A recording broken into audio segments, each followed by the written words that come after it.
Baik, materi selanjutnya adalah diferensial logaritma, eksponensial, dan trigonometri.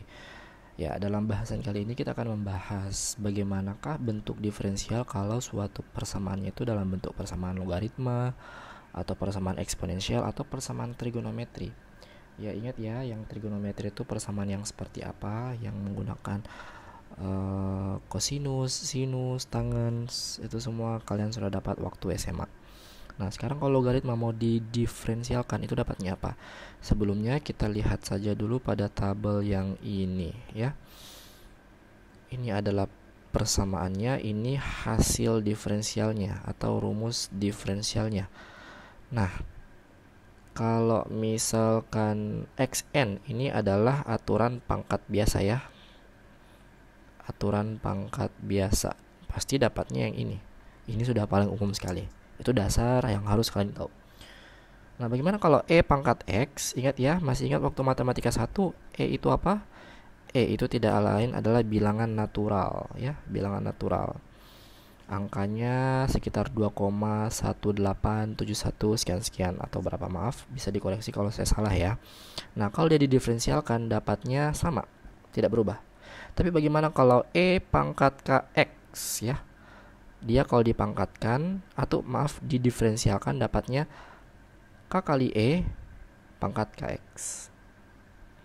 Bagaimana kalau ada suatu persamaan ya, A pangkat X itu didiferensialnya dapatnya adalah AX A pangkat X dikali ln A.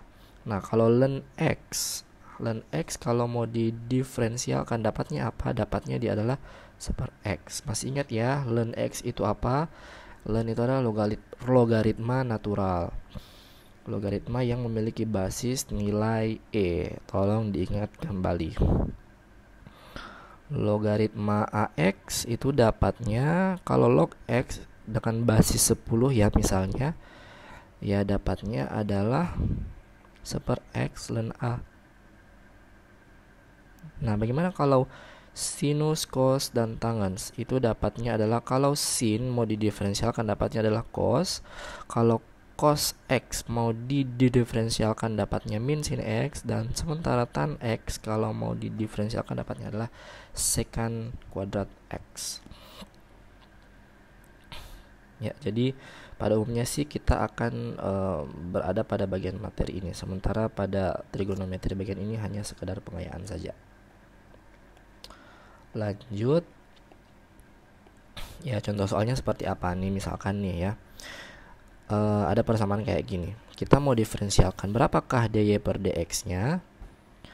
Nah,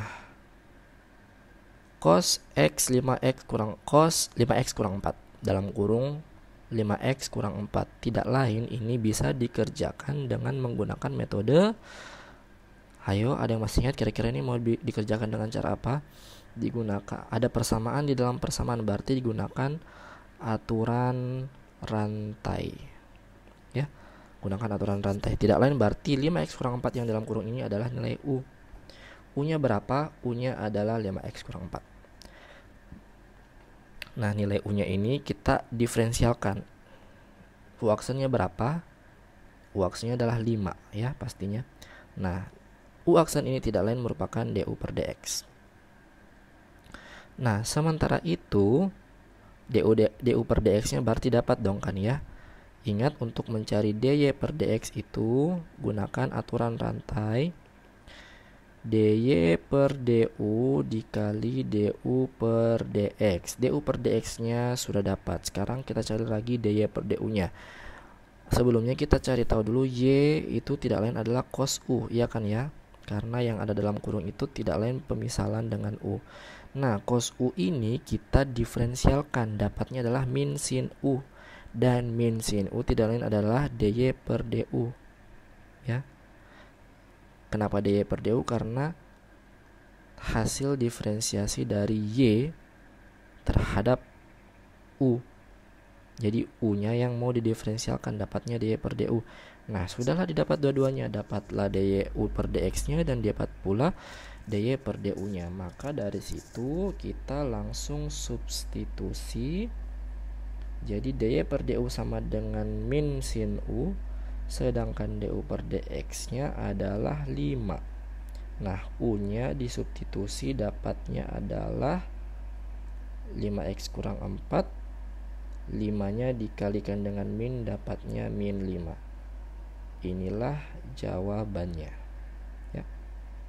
Contoh soal yang selanjutnya, y sama dengan e pangkat sin x. Tentukanlah dy per dx nya. Ingat kembali ya, selalu tulis rumus aturan rantai. dy per dx sama dengan dy per du dikali du per dx. Nah, sekarang apa dulu yang mau dicari nih? Kalau menggunakan model kayak gini ya, persamaan kayak gini, yang manakah u-nya? U-nya tidak lain adalah yang sin x itu ya. Nah, berarti kalau mau saya cari tahu, oke, u sama dengan sin x, u aksennya yang tidak lain merupakan du per dx. Ingat sekali lagi kenapa dia du per dx, karena kita mau mendiferensialkannya dari u terhadap x ya, karena memang di dalam ada variabel x, maka kita diferensialkanlah itu. Ingat sin x apa diferensialnya? Kita bisa buka kembali lagi ya. Sin x itu tidak lain adalah cos x. Nah, lanjut, berarti sudah benar dong kan ya, cos x. Nah, bagaimana dengan y-nya? Y-nya kan tadi u-nya sudah diganti nih, berarti y sama dengan e pangkat u. Nah, bagaimana kalau e pangkat u ini saya mau diferensialkan? Dapatnya adalah, ayo apa? Tidak lain merupakan dy per du, dan diferensial untuk yang bentuk seperti ini, pangkat eksponensial atau bilangan natural seperti ini, tidak lain adalah tetap itu juga. Nggak percaya, bukti, lihat saja di sini ya. Kalau e pangkat x, diferensialnya itu juga tidak berubah ya. Lanjut.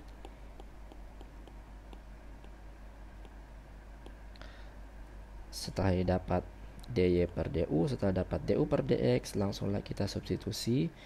Du per dx nya adalah cos x, sedangkan dy per du nya adalah e pangkat u. Substitusi nilai u nya, diperolehlah cos x dikali e pangkat sin x. Inilah jawaban akhirnya. Contoh soal selanjutnya, y sama dengan ln sin x, tentukanlah dy per dx nya. U nya yang mana? U nya adalah yang sin x ini. Ditulis dulu, u nya tidak lain adalah sin x, sehingga u aksennya yang tidak lain merupakan dy per du. Ingat, sin diferensialnya apa? Yaitu tidak lain adalah cos x ya. Kalau lupa, lihat kembali tabel pada slide sebelumnya. Nah, sekarang y-nya tidak lain adalah ln u. Nah, y ini kita diferensialkan dulu. Dapatnya du per dx yang tidak lain merupakan du per dx. Ln u, ingat apa ln u kalau diferensialnya? Kalau mau didiferensialkan, ln tidak lain dapatnya adalah ini ya, seper x. Maka kita kembali lagi, sudah benar ya, ini sama dengan seper u. Nah, kita substitusi saja langsung. dy per du nya adalah cos x, sementara du per dx nya adalah seper u. Nah, kalau u nya, ingat, disubstitusi, dapatnya seper sin x dikali cos x. Ingat, untuk bentuk seperti ini, kalau ada seper sin x dikali cos x, tidak lain itu adalah merupakan kotangen x ya. Itu sudah ketentuan. Contoh soal selanjutnya ya, tan x, tan 5x kurang 4, berapakah nilai dy per dx nya? Sama, u nya tidak lain pasti adalah yang ini. Nah, berarti U-nya adalah 5X kurang 4. U aksennya yang tidak lain merupakan DU per DX. Jawabnya adalah 5. Ya, 5. Nah, sekarang Y sama dengan tidak lain adalah tan U. Y aksennya ini kita diferensialkan, dapatnya adalah yang tidak lain merupakan D per DU. Tan tangens, ya, itu buka kembali tabel, apa sih diferensialnya? Udah betul nggak? Tangens diferensialnya adalah secant kuadrat X. Berarti kita lanjut. Udah benar secant kuadrat U, dan kita gunakan, masukkan kembali ke rumus. DY per DU tidak lain adalah secant kuadrat U, sementara DU per DX nya adalah 5.